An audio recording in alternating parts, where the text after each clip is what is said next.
Welcome back to College Conversations. I'm Dr. Fedor, and I help you navigate college. Please remember to hit subscribe, like, and share this video with other students who may find it helpful. Today, I have with me a special guest. Her name is Dr. Stefanie Boyer. She's an associate professor of marketing at Bryant University and a recipient of the American Marketing Association Sales Educator of the Year Award. She's also the co-author of The Little Black Book of Social Media, a super helpful book for all of you involved in social media. Thank you so much for joining me today. And I'm just going to get right into this. So what do you teach in your sales class? Great question. And thank you so much for having me here. I love the work that you're doing. It's extremely important. And everyone that's in college, everyone should be subscribing their children, for their children, everything, the parents as well. So the question, what am I teaching in the sales class? The first sales class that our students take is just the basics, and we cover the sales process. So everything from coming in and identifying who could be a good person to reach out to if you need a resource, if you need something, or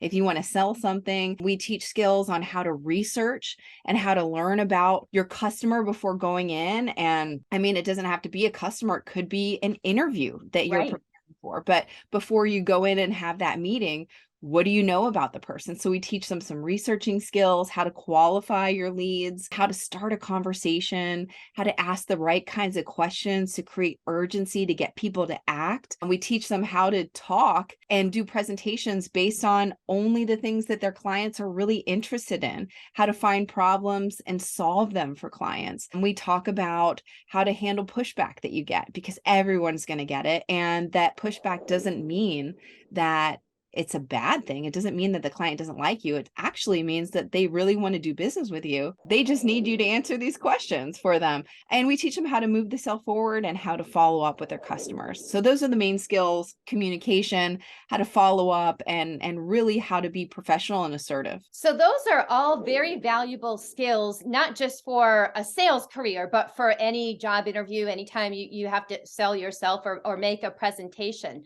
So do you have non-business students enroll in your class? Yes, we have a lot of them. At Bryant, we're really lucky to have this very interesting curriculum where if you are a major in business, you are a minor in liberal arts. And if you are a liberal arts major, then you have a business minor. So I get students that are not even studying marketing that are taking the class. I get accountants, I get lawyers, I get people that want to go into the legal field or into the police force. I mean, we get everyone, because sales is related to every single profession that's out there. Absolutely. How are you involved in the Northeast Intercollegiate Sales Competition? Oh, sure. So the competition started in 2012, and I'm the executive director of the competition. So does that happen every year? Yes, every November, we host about 400 people on campus. The students compete in this elimination style tournament where you have 140 students that start out across 20 full rooms of competition, and the students go through the rooms. There's a panel of judges in the room that are evaluating the students and giving them feedback, kind of like The Voice, except for, they're facing the students. Right. Instead of turned around when they say something that they like.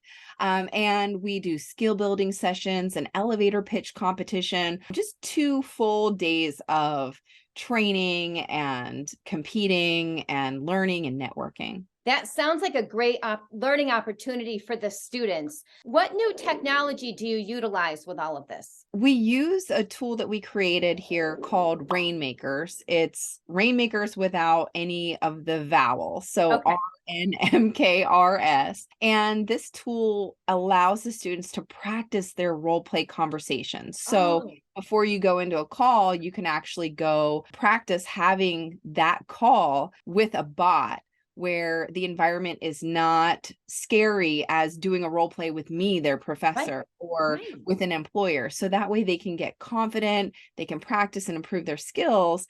And that way, when that conversation happens, they're ready for it and they've built muscle memory around that sales process. Another great use of technology for the students, helping them learn.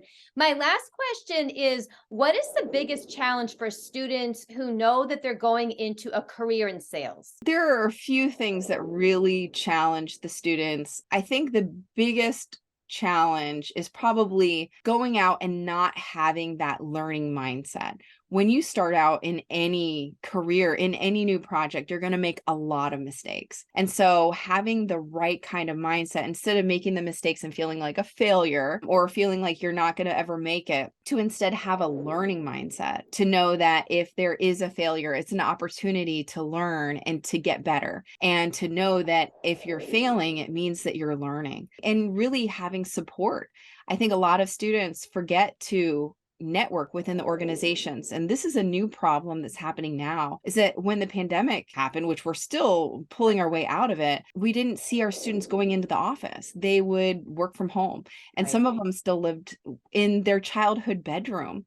And Right. so they weren't able to go and have a meeting lunch with their boss easily, get the kind of mentorship that they needed, so that they know that they need to keep that learning mindset, that they know that pushback is a really positive thing. So having the mindset and finding people that are going to support you, that's important. And then also being valuable to others, so that if you find a mentor, try to also be a mentor to others, because there are new digital technologies, things that they're aware of that they can actually help and add value in the organization, of finding ways to be able to do that, being proactive. Those are some of those things that I've seen kind of drop by the wayside as students have gone into these remote positions. But I think that we're going to see a change on the horizon, because employers are saying now they want their employees to be in the workplace again. Dr. Boyer, thank you so much for joining me on College Conversations. Please remember to hit subscribe, like, and remember to keep learning.